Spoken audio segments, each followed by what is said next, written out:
Naam, mtazamaji wa Even TV mahali popote pale ulipo, habari za wakati huu hapa.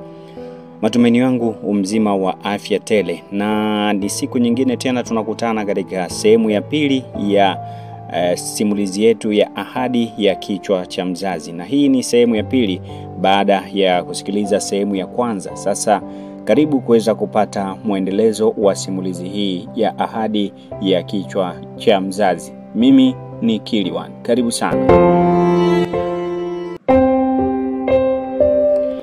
Sehemu ya kwanza ya simulizi yetu ya Ahadi ya Kichwa cha Mzazi tuliishia ambapo Samsoni alikuwa akitafuta msaada kila kona ya kijiji, lakini wachache walimsaidia na kumwonea huruma, lakini wengine walimcheka.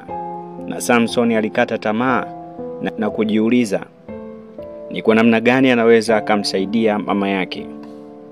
Je, sehemu ya pili ni nini ambacho kinaendelea? Ambapo baada ya kutazama hapo Samsoni kukata tamaa, nini kinachofuata? Ni siku ya 3 sasa. Mama Yusta amelala kitandani bila hata kunywa uji. Uso wake umechoka, pumzi zake zinakata.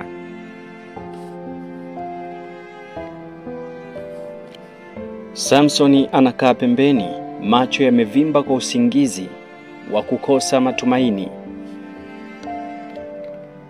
Kila siku Samsoni anaamka mapema, anaenda mjini kutafuta pesa, lakini kila mtu anampuuza. Wengine wanamcheka, wengine wanasema yeye ni kijana mzuri lakini hana bahati. Siku moja akiwa amekaa pembeni ya duka moja mjini akijaribu kupata kazi ya kubeba mizigo, ghafla gari jeusi likasimama mbele yake. Mlango ukafunguliwa na kutoka na mume mnene mwenye miwani meusi, Bwana Bura.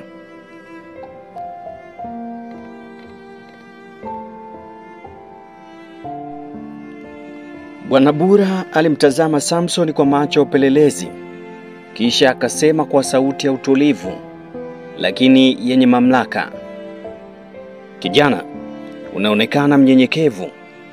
Ungependa kupata pesa haraka?" "Ndiyo mzee, mama yangu anaumwa sana. Nataka tu kumsaidia." Tajiri huyo akatabasamu taratibu, akamwambia, "Kazi rahisi sana. Usiku huu utanipelekea mzigo wangu upande wa pili wa mpaka. Mzigo mdogo tu, nitakulipa pesa nyingi za kumtibu mama yako na zaidi."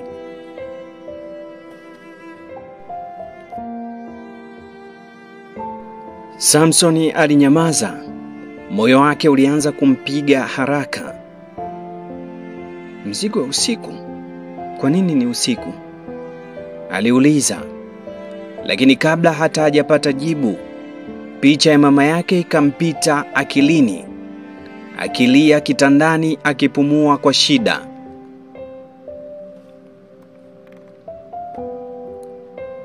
Samsoni alihisi vita ndani ya moyo wake.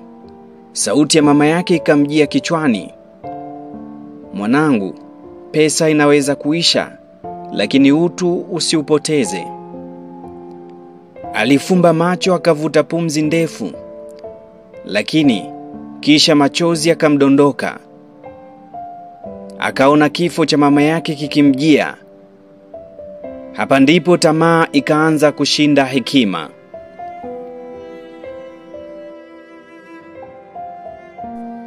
Usiku ulipofika, mwezi ulikuwa mwanga hafifu. Samsoni alivaa koti lake la zamani, akaenda mahali walipopanga kukutana. Bwana Bura alikuwepo amesimama karibu na gari. Akamkabidhi sanduku dogo lililofungwa kwa kitambaa chekundu.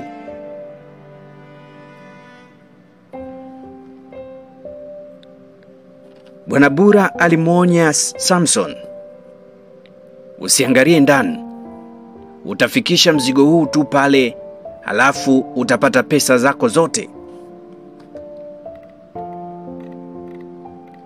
Samsoni alitembea gizani akiwa amebeba mzigo huo mgongoni.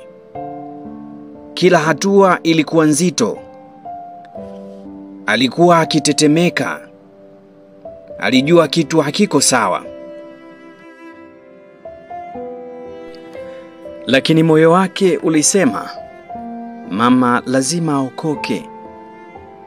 Alipofika karibu na daraja la mpaka, taa kali zikawashwa ghafla. Sauti ya mtu ikapaza, simama hapo! Kabla hajageuka, askari watatu walikuwa tayari wameshika bunduki zao. Samsoni akatikisika, mzigo ukaanguka chini. Sanduku likapasuka kidogo. Ndani kulikuwa na dawa za kulevya.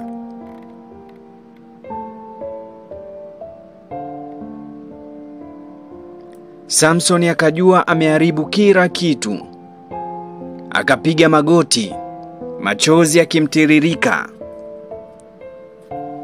Akasema, sikuwa najua, nilitaka tu kumtibu mama yangu. Lakini maneno hayo hayakusaidia. Usiku ule ule alifungwa pingu na kupelekwa kituoni. Ndoto zake zote, kuokoa mama, kuwa dereva, kujenga maisha bora, zilianguka pale pale. Usiku wa giza, na maneno ya mama yake yakarudi kichwani. Utu mwanangu, utu ni kila kitu.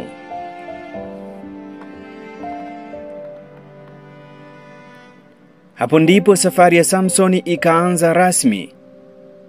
Safari ya majuto, mateso na toba.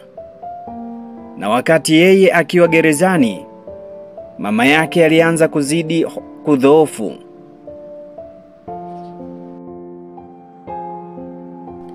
Je, Samsoni ataweza kusamehe nafsi yake? Je, jamii itamwelewa? Na mama yake ataishi kumuona mwanawe tena?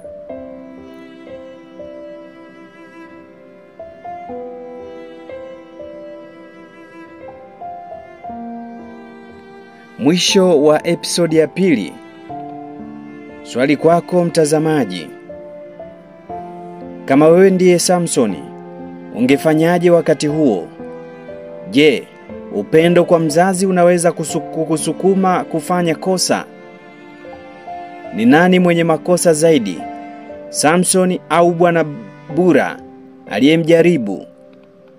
Je, kama jamii tunapaswa kumsamehe mtu aliyeanguka kwa nia njema?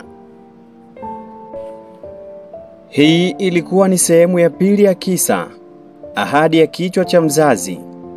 Usikose sehemu ya 3, Utu, Huruma na Toba, ambapo Samson atatoka gerezani na kukutana na ukweli mzito zaidi. Mimi ni Kili One. Na kumbuka, maamuzi madogo yanaweza kubadilisha maisha makubwa. Asante na nikutakie majukumu mema. Usisahau kusubscribe ili uwe wa kwanza kupata video zetu, simulizi na vichekesho. Asante na kwaheri.